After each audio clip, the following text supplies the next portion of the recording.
훅 인터뷰. 훅 인터뷰 이어가겠습니다. 윤석열 대통령 연일 강조하고 있는 3대 개혁 중에 최우선 순위 노동개혁인데요. 윤 대통령이 강조하는 노동개혁의 의미는 무엇인지, 왜 지금 노동개혁 강조하는지 고용노동부 이정식 장관에게 직접 물어봅니다. 장관님 안녕하세요. 예, 안녕하십니까. 네, 새해 복 많이 받으십시오. 예, 새해 복 많이 받으십시오. 네, 자, 윤석열 정부가 추진하는 노동개혁 구체적인 목표가 뭡니까? 목표는 좋은 일자리를 많이 만들 수 있는 조건을 만들겠다. 지속 가능한 노동시장이나 노사관계를 만들겠다. 사회적인 약자를 두텁게 보호하는 한편 노동시장, 노사관계에서 이중구조를 줄여서 사회적인 갈등을 최소화하고 통합을 높이겠다. 이런 측면으로 볼 수가 있는데요. 네. 그 방향은 그 법치주의를 노사 막론하고 현장에서 확립해서 노사관계가 예측 가능하고 안정성 있게 하자. 네.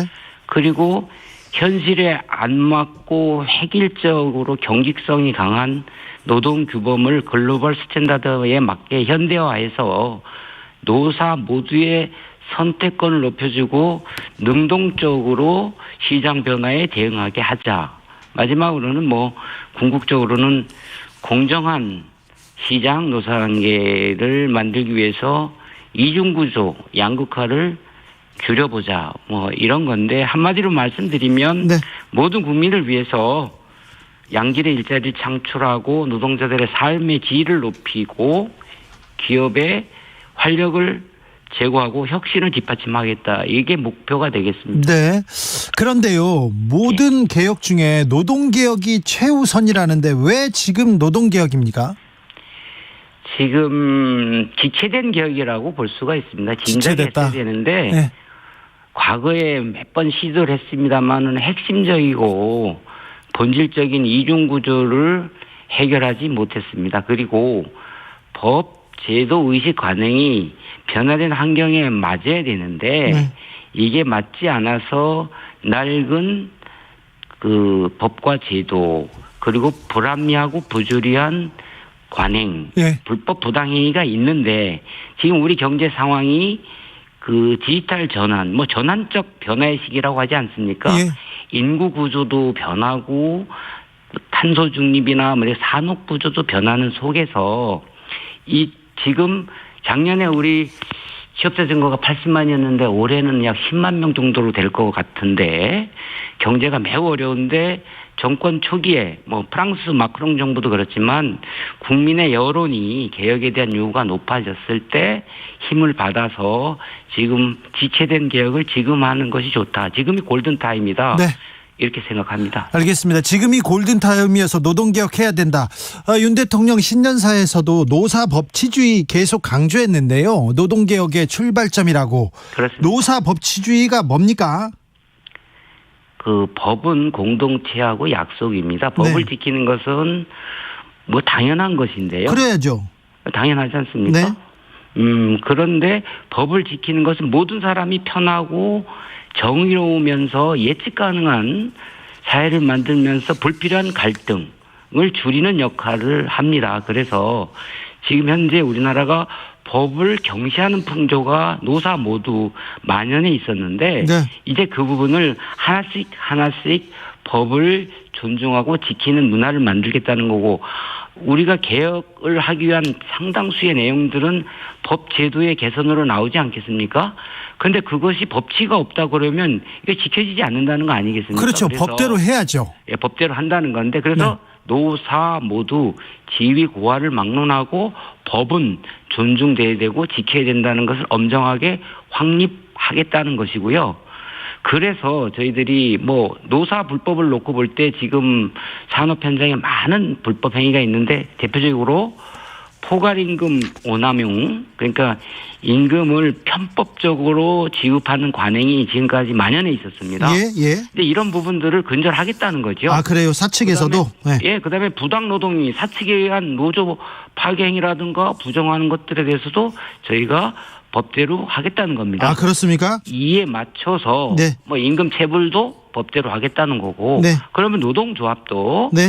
그 지금 법에 규정되어 있는 법대로 해라. 법체들 내에서 하겠다는 거죠. 예. 그래야 법에 대한 신뢰가 형성되는 겁니다. 그렇죠. 예. 사측이 잘못한 거는 놔두고 노동자만 지금 이렇게 벌하고 그러는 거 아니죠? 그렇습니다. 그래서 과거에 예. 뭐 유전무죄, 뭐 무권 유죄 뭐 이런 게 있었는데 네. 그것이 이제 법을 존중하지 않는 그런 잘못된 관행을 만드는데 네. 이번에는 확실하게 그 지위고와 노사를 불문하고 하겠다는 겁니다. 예. 그런데 이 경책의 이중 구조 양극화 문제입니다. 예, 정규직과 비정규직, 하청과 원청, 그리고 노동자 조합에 가입된 노동자와 뭐 비노동 노동조합에 가입되지 않은 노동자 이런 게 이중 구조가 큰데 이거 사실 사장님들이 만든 거가 크잖아요. 역할이 책임이 크다고 볼 수 있잖아요. 사장님 책임도 있고 네. 노동조합 책임도 있고 네. 책임의 무게는 다르지만 네. 이중 구조는 첫째 심각하다. 그렇죠. 심각합니다. 이런 상태로 가면 우리 사회는 안 되죠. 지속 가능하지 않다. 예. 단적인 예로 대기업, 그다음에 정규직, 비정규직, 노조, 무노조 네. 여러 형태로 그 뭐 동일 노동, 동일 임금도 안 되고 네. 공정하지 않다. 네. 이렇게 볼 수 있는데 대기업 정규직을 100이라고 했을 때 중소기업 그 비정규직은 뭐 50에서 뭐 45 뭐 이 정도 된다. 이거 부당하지 않습니까? 그렇죠. 같은 일. 그래서 같은 노동을 그럼 하는데 이게 예. 어떻게 된 거냐면 세상 일이라는 게 뭐 어느 한 사람의 잘못만으로 된 건 아니고 예. 예를 들어서 그 경제 구조, 그 다단계 하도급, 공정거래 질서, 그다음에 노동법, 노사관계에 있어서는 기업별 노동조합 시스템에 의해서 대기업은 지불 능력이 있으니까 노사가 서로 많이 올리고 하청 이런 데는 적게 올릴 수밖에 없고 중소기업 역시 대기업과 상생의 생태계가 안 돼 있어서 뭐 그럴 수도 있고 생산성 격차 때문에 그럴 수도 있고 그래서 경제 산업 구조와 공정거래 질서, 하도급 거래 질서, 그다음에 노사관계 시스템에 있어서는 기업별 노조 시스템. 네. 네, 이런 것들이 서로 맞물려 있고 마지막으로는 그러면 노동운동이나 노사관계 시스템이 있을 때 우리가 연대임금 얘기하지 않습니까? 예. 연대임금이라는 게 좀 가치 없는 데랑 어려운 데랑 같이 가자 이런 건데 좀 사정이 좋은 데는 임금을 적게 오르고 사정이 어려운 데는 좀 많이 올릴 수 있는 그런 이런 노동조합 측에서의 자주적인 노력들 많은 데서 시도가 되고 있지만 현실적으로 어려운데 이게 어우러져서 이런 결과가 나온 건데 이것을 개선하기 위한 제도, 정책, 관행들을 저희가 개선하겠다는 겁니다. 알겠습니다. 장관님 그런데요. 한 달 전이었습니까? 몇 달 전에 대우조선 해양 사태로 저희 주진우 라이브에 출연해서 이렇게 조선업 상생협의체 구성하고 지금 노동자도 잘 다독이겠다 얘기했는데 그때 노동자가 요구한 게 한 달 임금이 고작 200만 원 수준입니다. 20년 넘게 숙련된 노동공인데 비정규직이라는 이유로 하청이라는 이유로 그래서 5년 전에 조선업 불황기 때 삭감했던 임금 좀 회복해달라 이렇게 파업에 나섰는데 결국 이루어지지 않고 이 사람들한테 470억 손배소 청구했어요. 이거 너무 현실이 너무 좀 비참한 거 아닙니까? 여기 이제 두 가지로 나눠봐야 되는데요. 네. 그 이제 파업을 한 부분에 대한 손배소. 예. 그 다음에 옛날에 잘 나갈 때에서 이제 못 나갔을 때 임금이 많이 줄어들었을 때 회복해달라. 네. 이 두 부분인데 우선 그 문제가 불만이 있고 요구가 있어서 그 요구를 관철하기 위해서 그 파업에 나섰죠. 파업도 하고 그것에 따른 그 불법 행위에 대한 손배가 지금 문제가 되는 거 아닙니까? 네. 근데 이제 내가 불만이 있고 문제가 있다 그랬을 때 남한테 피해를 주고 손해를 끼치면서 하면 안 된다는 것이 기본적으로 공동체의 약속이고 법치주의의 그 정신인 거죠. 네네. 그러니까 불법에 대해서는 책임을 지라는 거죠. 그런데 불법을 하지 않는 방식으로 그 하는 것이 바람직한데 물론 과거에 합법적으로 해서 된 적이 있냐라고 항변할 수 있겠지만 그건 앞으로 우리가 계속 어렵더라도 계속 법을 지키면서 가야 된다라는 것이. 그래서 네. 그런데 모든 사람들이 다 어렵고 법대로 돼서 안 된다라고 해서 그렇게 되면 이게 사회가 질서가 엉망이 된다는 거지 않습니까? 네, 네. 그래서 법치 확립한다는 거고, 그 다음에 옛날에 받던 임금에서 이제 대폭 감소가 됐는데 이 부분은 사실은 그 다단계 하도급 문제도 있고, 그 다음에 노동시간이 급속하게 52시간이 대입되면서 노동시간이 줄어든 부분도 있고요. 네. 근데 이 부분 역시 우리나라의 기업별 노동조합이 초래한 그 뭐라 그럴까, 뭐 조직이기주의랄까, 기업 내에 한정된 이런 노상계 시스템이 초래한 측면도 크다. 네. 그래서 이제 전문가들에서는 이제 노동시장의 유연성이 확보가 안 되니까 아웃소싱을 하게 되고, 네. 거기서 이제 다단계가 발생해서 이런 문제가 발생했다고 보는데, 이게 이제 모든 문제가 다 복합적으로 작용해서 되는 건데 한꺼번에 해결된 문제는 아니고, 그래서 지난번에 제가 말씀드린 대로 일단 평화적으로 해결됐으므로 네. 그 이번 2월 말까지 저희가 지금 전문가들로 구성된 조선업 상생협의체를 꾸렸습니다. 예. 그 2월 말에 그 협약을 체결할 방침이에요. 예. 그런 계획인데, 협약을 체결하면 정부는 협약을 체결하고 이행한 노사에 대해서 각종 지원책을 제공할 겁니다. 그래서 인력 수급, 원하청의 복지와 임금 격차 축소, 그다음에 그 산업 안전에 대한 문제, 이게 모든 문제를 그 공정거래 예. 이런 것들을 지원을 해서 격차를 줄이도록 하고요. 요걸 통해서 저희는 노사가 서로 상생과 연대의 정신으로 약자를 배려하고 한다면 더 잘 살 수 있는 산업과 노동의 상생의 생태계를 전 산업으로 확장을 시키고, 그래서 사회적 대화가 지금 중앙단에서 잘 이루어지지 않지 않습니까? 네. 그래서 이것을 지역이나 업종 단위에서 중층적으로 내실화될 수 있도록 확산시켜 나갈 계획입니다. 알겠습니다. 장관님, 예. 물어보고 싶은 게 많아서요. 좀 짧게 좀 대답해 주십시오. 이제 구체적인 거 제가 몇 개 물어볼게요. 예. 주 52시간 노동을 최대 69시간까지 이렇게 늘려놓은 거 있지 않습니까? 예. 안 그래도 우리나라 선진국에 비해서 많이 일하는데 이거 너무 심한 거 아니냐, 사장님들한테 일 시킬 자유만 이렇게 보장한 거 아니냐, 이런 지적이 있습니다. 예. 69시간은 그냥 계산을 했을 때 맥시멈 그렇다는 거고요. 네. 저희들이 구상하는 내용에 보면 지금 일주 40시간에 연장 근로가 12시간이 가능하지 않습니까? 네. 근데 연장 근로는 1.5배 할증 임금을 대게 돼 있습니다. 줘야죠. 그런데 이게 네. 이제 노동 시간을 줄이는 효과적인 방식이죠. 예. 또 하나는 12시간을 넘으면 형사 처벌하게 돼 있습니다. 예. 경제적 강제와 법적 강제를 통해서 노동 시간을 효과적으로 줄이는 거죠. 네. 그런데 저희가 지금 계산하고 있는 일주 단위로 제약된 이 주간 연장 근로 관리 단위를 연간 단위까지 확대를 하면 예. 30%까지 그 노동 시간을 줄일 수 있게 돼 있고요. 두 번째는 이게 지금 우리가 공짜 노동, 포괄임금 얘기하는데 네. 52시간이 급속하게 들어오면서 사실 일하면서 돈도 못 받고 퇴근하고 다시 일하고 뭐 이런 편법 변칙 노동이 많습니다. 그래서 공짜야근이라는 말이 돌 정도인데. 공짜야근 많아요. 많죠. 네. 그래서 이게 이제 우리가 암시장이 형성되는 이유는 암시장이 편법 불법 아니겠어요. 예. 현실에 맞지 않는 제도가 들어올 때 이런 게 되는 거 아닙니까? 네. 그래서 한편으로는 단속을 하고, 그래서 네. 아까 말씀드린 대로 포괄임금에 의한 공짜 야근은 불법은 엄정하게 사법 처리하겠다고 그랬잖아요. 네. 감독을 하겠다고.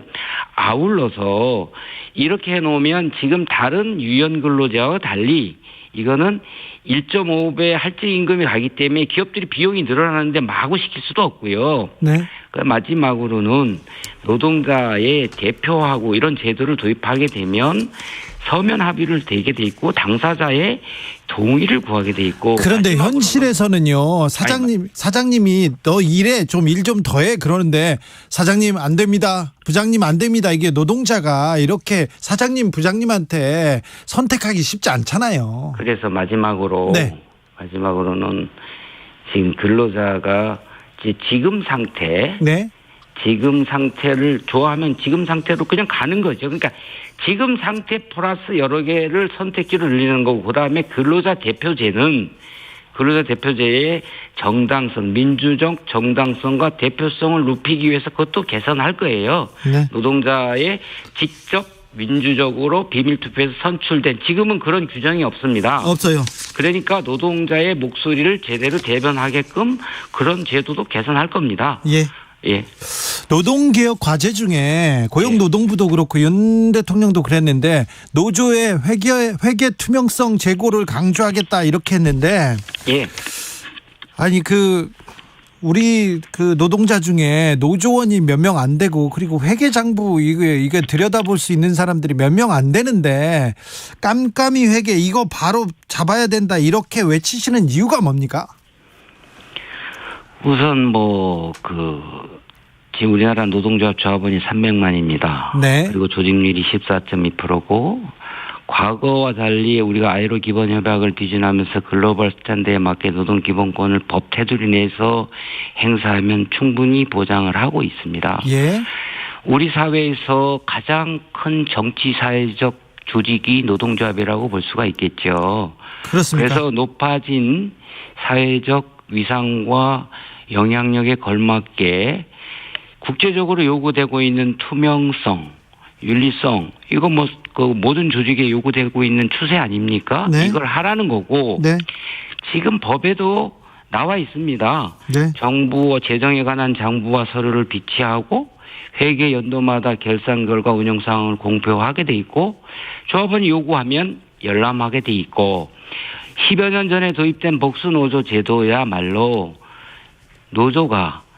어느 노조가 더 선의의 경쟁을 통해서 조합원을 제대로 대변할 수 있을까라고 경쟁을 하라는 것이고요. 민주노동조합의 핵심 가치는 민주성과 자주성입니다. 그리고 노사의 힘의 대등성을 전제로 하고 있는데, 여기서 그 투명성과 윤리성을 토대로 한 조합원의 신뢰 회복에 의한 이 자주성 강화는 회사하고의 대등성까지도 확보할 수 있습니다. 그래서 결론적으로 말씀드리면 법에 나와 있고, 그렇지만 정부는 그동안에 노사 자치, 노조의 자치라는 그런 이름으로 정부가 해야 할 일을 하지 않은 것을 이번에 여기저기서 불법 내지는 부당, 부조리한 행위 언론에 막 보도되고 국민들의 눈높이에 맞지 않는 일들이 있어서 노사관계를 합리적으로 하게끔 도와드리겠다는 겁니다. 근데 노조들이요, 이렇게 회계 장부들 공시하는데 정부가 들여다봐야 하는 이유가 있습니까? 들여다보는 거는요. 언론에 38개 전수조사인데, 요거는 국민의 혈서가 들어간 국고를 보조한 데 대해서 들여다보는 거고요. 지금 현재는 자율적으로 법에 나와 있는, 법대로 법치가 중요하다고 아까 계속 강조를 드렸잖아요. 그렇죠. 근데 요건 그동안에 정부가 할 일을 안 했던 겁니다. 그런데 이제 세상도 변하고 노동자의 사회적 위상도 높아졌고, 그리고 MZ세대가 특히 공정성을 요구하고 있는데 자기들의 목소리가 제대로 반영이 되지 않는다는 거 아니겠어요? 그래서 투명하게 공개해서 우리 노조는 이렇게 조합을 위해서 서비스를 제공하고 있습니다라고 해서 조합원에게 정당하게 선택받도록 법에 있는 것들을 하게끔 저희들이 점검을 하겠다는 그런 취지입니다. 알겠습니다. 그런데요, 윤석열 정부에서 노동개혁 얘기가 나올 때마다 여러 곳에서 노조들이 계속 릴레이 파업을 이어가고 있는데 왜 그럴까요? 노동계하고 소통은 좀 잘 되고 계십니까? 개혁을 한다고 이제 릴레이 파업, 지금 파업이라기보다는 집단적인 여러 가지 시위라든가 뭐 이제 목소리를 제기하는 것일 텐데요. 네. 어쨌든 지금 말씀하신 취지는 소통, 대화를 말씀하시지 않습니까? 예. 근데 그 부분은 모든 뭐 제도 개선이든지 개혁이든지 꼭 필요한 과정이 노사의 참여, 국민적 공감대, 신뢰 이런 건데 그것은 활발한 소통으로 된다고 봅니다. 그래서 지금까지는 이제 정부 안이나 기본적인 방향에 대해서 저희들이 논의해서 대통령께 보고를 드린 거고요. 네. 요것들이 일단은 가닥이 잡혔고 그다음에 노사도 내부 사정들이 있는데 요 부분들이 뭐 한국노총 같은 경우는 1월 17일 선거도 있고요. 그래서 새로운 지도부가 꾸려지고 정비가 되면 정부도 방향이 정리가 됐고 노사도 이렇게 이제 대화할 채비가 되면 저희들이 충분한 소통과 사회적 대화를 통해서 현안을 풀어나갈 계획입니다. 네, 노조들 그리고 또 노동자들이 계속해서 뭐 정부가 지금 소통을 안 하고 있다, 대화 안 하고 있다고 하니까 이 부분도 좀 신경 써주십시오. 그런데 요즘 수출이 어렵고요, 경제도 위기라고 합니다. 고용 상황 만만치 않은데 조금 대책을 가지고 있습니까? 윤석열 정부 일자리 대책, 문재인 정부보다 나은 일자리 대책 이렇게 카드 가지고 있습니까? 예. 아까 말씀드렸던 것처럼 노동개혁, 노동시장 이중구조 이런 것도 결국은 지속가능한 노동시장 노사관계 양질의 일자리 창출을 위해서 한다고 했는데 말씀하신 것처럼 금년도 주요 국책 연구기관에서 경기가 어려울 거다. 취업자 증가도 작년 80만 명에서 금년에는 10만 명 내일 거다 하고 있는데 정부는 대통령께 업무 보고한 것처럼 범정부 일자리 TF를 구축해서 노동시장 상황을 상시적으로 모니터링하고 있습니다. 그런데 만약의 경우에 진짜 우리 경제 상황이 상반기에 기저효과라든가 대내 경제 불확실 때문에 정말 어려워진다면 그러면은 즉각 그 상황별로 컨틴전시 플랜 위기 상황에 대응하는 그런 대책을 가동할 겁니다. 그래서 고용유지 지원금 제도랄지 고용위기 지역 지정이랄지 특별 고용지원업종 등을 통해서 그 상황이 악화되는 것들 신속하게 대응을 할 거고요. 그 지금도 이제 구인난을 겪고 있는 이게 양쪽으로 이제 극단적이 되고 있는데 이런 부분들에 대해서는 지금 필요한 것이 핵심 인력을 신속하게 양성해서 공급하는 것과 아울러서 맞춤형 취업 지원 대책을 마련하는 거 아니겠습니까? 그래서 그런 부분들도 지금 차질 없이 하고 있고 계획하고 있다고 말씀드리겠고 마지막으로 이런 정부의 정책을 담아서 1월 중에 고용정책 기본 계획을 발표할 예정입니다. 네, 알겠습니다. 예. 말씀 감사합니다. 예, 감사합니다. 고용노동부 이정식 장관과 이야기 나눴습니다.